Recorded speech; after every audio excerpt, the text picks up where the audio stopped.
चलिए आगे बढ़ते हैं। ईरान ने पूरे मिडिल ईस्ट को धुआं धुआं कर दिया है। अमेरिका के वार से ईरान का गुस्सा 7वें आसमान पर चला गया और मिडिल ईस्ट में एक बार फिर से बदलापुर शुरू हो गया। अमेरिका ईरान को काबू करना चाहता है, दूसरी ओर ईरान है कि मानता नहीं। आखिरकार ऐसा क्या हुआ कि बातचीत की मेज पर चल रही डीलिंग अचानक खत्म हो गई और बदलापुर की कहानी शुरू हो गई। क्या हुआ है पूरी रात मिडिल ईस्ट में, क्या हुआ इजराइल में, क्या हुआ ईरान में और अमेरिका ने क्या किया, चलिए बताते हैं। एक बात तो साफ है कि अमेरिका अभी भी ईरान को ब्लॉक करके बैठा है।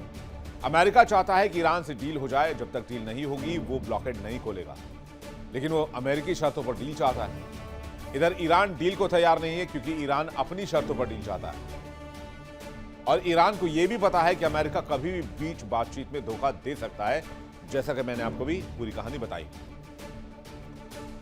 बातचीत की आड़ में ट्रंप ने फिर से ईरान पर हमला किया। खबर है कि ईरान में अमेरिका ने कई जगहों पर हमला किया, लेकिन हमला क्यों हुआ? दरअसल कल अमेरिका का अपाचे हेलीकॉप्टर ईरान ने मार गिराया। हालांकि आईआरजीसी की तरफ से कोई कॉन्फर्मेशन नहीं थी। इसके बाद अमेरिका को गुस्सा आ गया और अमेरिकी सेना ने 4 जगहों पर हमले की प्लानिंग रची और अचानक से इन इलाकों पर हमले शुरू कर दिए गए। उधर कल जब ईरान ने होर्मुज पर गश्त कर रहे अमेरिकी सेना के अपाचे हेलीकॉप्टर को मार गिराया तो अमेरिका बौखला गया। खबर है कि ईरानी गोलीबारी के कारण पंख के जो हेलीकॉप्टर के पंख होते हैं उसमें खराबी आ गई और बाद में हेलीकॉप्टर जमींदोज हो गया। हालांकि बाद में ईरान ने इस खबर का खंडन किया है और ईरान ने कहा है कि हमने यह हमला नहीं किया था। इधर ट्रंप ने ट्रूथ सोशल पर लिखा, हमारी महान सेना ने मुझे अभी बताया कि ईरान ने हमारा अत्याधुनिक अपाचे हेलीकॉप्टर गिरा दिया। दोनों पायलट सुरक्षित हैं, फिर भी अमेरिका को उसका जवाब देना ही होगा। अमेरिकी वायुसेना और नौसेना के लड़ाकू विमानों ने हमले शुरू कर दिए हैं। होर्मुज के पास ईरानी वायु रक्षा प्रणाली, ग्राउंड कंट्रोल स्टेशन और निगरानी रडार साइट्स को निशाना बनाया गया है। अमेरिका के अपाचे हेलीकॉप्टर गिराने का बदला फौरी तौर पर लिया गया है। यह दावा अमेरिका का है और एक साथ 3 से 4 ठिकानों पर अमेरिका ने बमबारी शुरू कर दी। ईरान के केश द्वीप पर, सिरिक बंदरगाह पर और जास्क द्वीप पर और बंदर अब्बास पोर्ट पर हमला किया गया है। चलिए अब आपको मैप के जरिए दिखाते हैं कि अमेरिका ने कहां कहां बमबार्डिंग की है, ईरान में कहां कहां हमले हुए हैं। देख रहे हैं, यह तस्वीर है उन जगहों की जहां अमेरिका ने ईरान पर हमला किया। यह जास्क द्वीप है, यह सबसे बाहर का द्वीप है अगर हम इस लिहाज से देखें, होर्मुज स्ट्रेट के लिहाज से। सिरिक, केश्म और एक और जो ये आइलैंड आप देख रहे हैं, ये जो इलाका है बंदर अब्बास का, सिरिक, केश्म और बंदर अब्बास, ये स्ट्रेटेजिकली बहुत इंपॉर्टेंट है। क्यों इंपॉर्टेंट है? क्योंकि इसी इलाके से, ये जो तस्वीर आप देख रहे हैं, ये जो हिस्सा है, इसी इलाके से पूरे होर्मुज को कंट्रोल किया जाता है। अगर बंदर अब्बास, केश्म और सिरिक पर ईरानी आर्मी को पीछे धकेल दिया जाए, जो काम अमेरिका कर रहा है, तो यहां पर फायदा अमेरिका को हो सकता है और इस इलाके को ऑपरेट करने के लिए अमेरिका फिर उसी नेवल ब्लॉकेट से थोड़ा और आगे आएगा। तो ये बहुत इंपॉर्टेंट जगह है। और एक और जो इंपॉर्टेंट जगह है जहां पर आप ये वाला देख रहे हैं, जास्क द्वीप, ये इंपॉर्टेंट है क्योंकि यहां से भी ईरान ऑयल सप्लाई करता है दुनिया में। यहां पर भी ऑयल इंफ्रास्ट्रक्चर है ईरान के लिए, तो यहां पर भी हमला किया गया जिससे ईरान इकोनॉमिकली बिल्कुल डेड हो जाए। तो अमेरिका ने जिन 4 जगहों पर हमला किया है, जरा उसकी देखिए, उसका महत्व मुख्य रूप से होर्मुज पर कंट्रोल और ईरान की नौ शक्ति से जुड़ा हुआ है। यह दुनिया के सबसे महत्वपूर्ण समुद्री मार्गों में से एक है जहां से वैश्विक तेल व्यापार का एक बड़ा हिस्सा गुजरता है। आज के समय में करीब 2500 जहाज इसी गल्फ ऑफ ओमान में फंसे हुए हैं।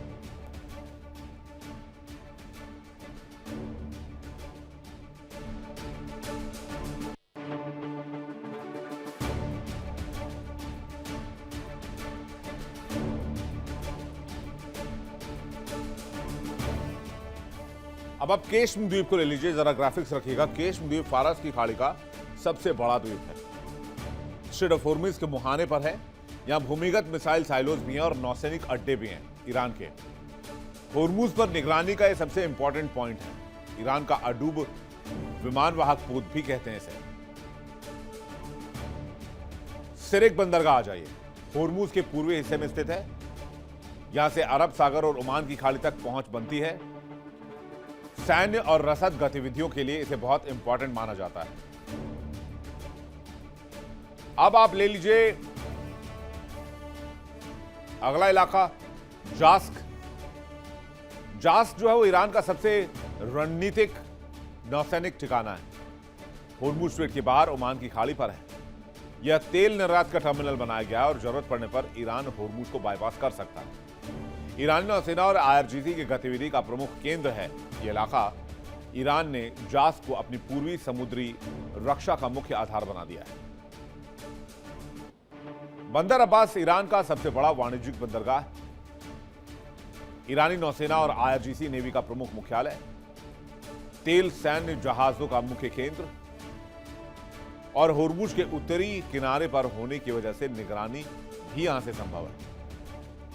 कुल मिलाकर केश्म, सिरिक, जास्क और बंदर अब्बास मिलकर ईरान को होर्मुज में वो कंट्रोल देते हैं जिसे अमेरिका तक भी नहीं हिला पाया है। अगर कभी ईरान, अमेरिका और इजराइल के बीच टकराव होता है तो सबसे ज्यादा चर्चा इन्हीं 4 स्थानों की होती है, क्योंकि यहीं से ईरान समुद्री यातायात, तेल टैंकरों और सैन्य गतिविधियों पर दबाव बनाता है। इस बीच अमेरिका के MQ-9 रीपर ड्रोन को भी ईरान ने मार गिराया है। यह भी खबर आ रही है। खबर है कि MQ-9 रीपर ड्रोन ईरान के इलाके में आकर स्थिति का जायजा ले रहा था, तभी ईरानी फोर्सेस की नजर इस पर पड़ गई। ईरान के IRGC गार्ड ने दक्षिणी ईरान के बुशहर प्रांत में अमेरिकी सेना के एक और अत्याधुनिक MQ-9 रीपर ड्रोन को मार गिराया है। ईरानी सरकारी मीडिया द्वारा जारी दावों और फुटेज के मुताबिक इस ड्रोन को हवाई क्षेत्र का उल्लंघन करने और शांतिपूर्ण अभियान चलाने के दौरान एयर डिफेंस सिस्टम को निशाना बनाया गया। हालांकि अमेरिकी रक्षा अधिकारियों ने इस नए दावे को पूरी तरह से खारिज किया है। वैसे भी अमेरिका की आदत रही है, जब भी ईरान का कोई प्लेन गिरता है तो अमेरिका कहता है कि हमने मार गिराया, लेकिन जब अमेरिका के विमान मारे जाते हैं, अमेरिका के कई प्लेन मटिया मेट हो जाते हैं, तो अमेरिका कहता है तकनीकी खराबी है। यानी अमेरिका को ईरान कुछ इस तरह से पीट रहा है कि अमेरिका को संभलने का वक्त भी नहीं मिल रहा। अमेरिका को अब तक कुल 53 विमानों की चपत लग चुकी है और इस चपत के कारण अमेरिका पूरी दुनिया में अपनी साख गिरा रहा है। अरबों डॉलर की चपत लगी है और इसमें सबसे ज्यादा MQ-9 रीपर ड्रोन खराब हुए। अमेरिका ने किस तरह से इस जंग में नुकसान अभी तक खाया है उसकी तस्वीर आप देख लीजिए। F-15E fighter jet 4, KC-135 strato tanker 9, MQ-9 reaper drone अब तक 31, F-35 स्टेल्थ फाइटर जेट 3 और UH-60M ब्लैक हॉक हेलीकॉप्टर 1। और लिस्ट दिखाते हैं आपको। अवैक्स Sentry 2, CH-47 Chinook helicopter 1, MQ-1 Predator drone 1 और AH-64 अपाचे हेलीकॉप्टर 1। इसके अलावा अवैक्स जो है वो सबसे कीमती विमान माना जाता है। तो ये वो हथियार हैं जिस पर अमेरिका गर्व करता है। उधर अमेरिका ने ईरान पर हमला किया तो ईरान की IRGC ने अमेरिकी हमलों के बाद जॉर्डन में अमेरिकी सैन्य अड्डे और बहरीन में अमेरिकी 5वीं बीड यानी 5th फ्लीट पर मिसाइल ड्रोन से हमला कर दिया। कुवैत में भी एयर सायरन लगातार बजे। वहां की एयर डिफेंस सिस्टम ने मिसाइलों को रोका। यानी कुल मिलाकर कहें तो होर्मुज और मिडल ईस्ट में फिर से लड़ाई की शुरुआत हो चुकी है। पूरा मिडल ईस्ट ईरान का बदलापुर बन गया है। अमेरिका और ईरान के बीच टकराव पूरे इलाके में फैलती दिखाई दे रही है। ईरान की रिवॉल्यूशनरी गार्ड्स ने बहरीन, कुवैत, जॉर्डन में मौजूद अमेरिकी सैन्य ठिकानों पर मिसाइल और ड्रोन हमलों से धावा बोल दिया। बहरीन में अमेरिकी 5th फ्लीट, कुवैत में अली अल सलेम एयरबेस और बाकी बेसिस को भी निशाना बनाया गया है। चलिए देखते हैं किस तरह से ईरान ने मिडल ईस्ट को बदलापुर बना दिया है। बहरीन की बात करें, बहरीन में अटैक हुआ। अमेरिकी नौसेना के 5th फ्लीट पर मुख्यालय पर हमला किया गया, हेडक्वार्टर पे। ठीक इसी तरह से ईरान ने ड्रोन और मिसाइलों को एक साथ जमा किया और अटैक कर दिया। बहरीन में आम लोगों को सुरक्षित जगह जाने के लिए कहा गया है। 16 धमाकों की आवाज एक साथ सुनी गई है।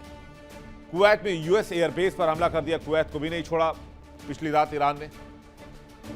हमले में अली अल सलेम एयरबेस को नुकसान पहुंचा है और अमेरिकी आर्मी के लिहाज से ये इलाका बहुत इंपॉर्टेंट है। इसके अलावा ईरानी हमले के बाद कुवैत से भी कई बार धमाके की खबर आई है। इस तरफ जॉर्डन को ले लीजिए, अब जॉर्डन में यूएस ठिकानों पर निशाना साधा गया है। ईरान ने जॉर्डन में भी मिसाइलों और ड्रोन से हमला किया है। ईरान ने 5 मिसाइलों को मार गिराया गया। मिसाइलों के कुछ मलबे जॉर्डन की जमीन पर गिरे। यूएस सैन्य ठिकाने ईरानी मिसाइल और ड्रोन के निशाने पर रहे। जॉर्डन लंबे समय से क्षेत्र में यूएस सैन्य अभियानों का बहुत महत्वपूर्ण केंद्र रहा है। उधर आईआरजीसी का दावा है कि उसने अब तक अमेरिकी सेना के 21 एयरबेस और नेवल बेस को निशाना बनाया है।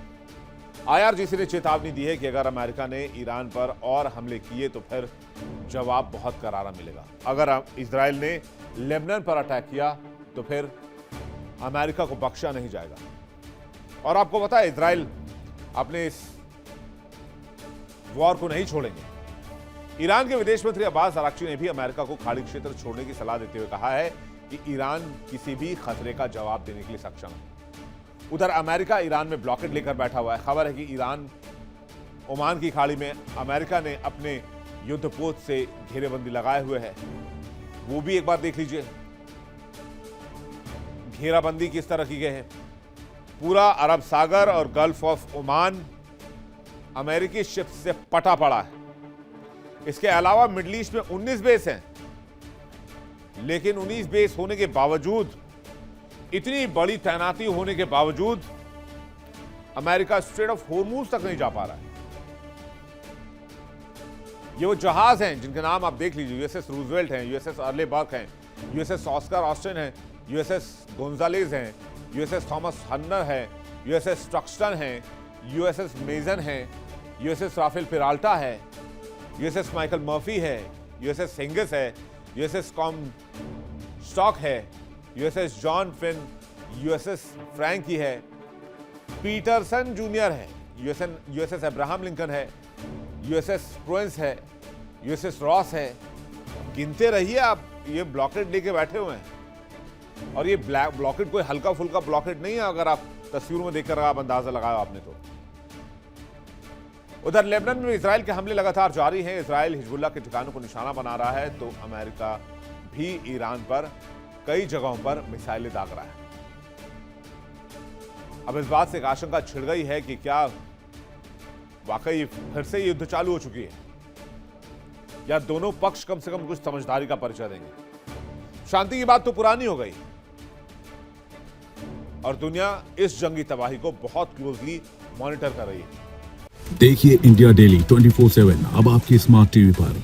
इंडिया डेली मौजूद है सभी डिजिटल प्लेटफॉर्म पर लाइव और लगातार। इंडिया डेली 24/7 हर दिन राष्ट्र को समर्पित।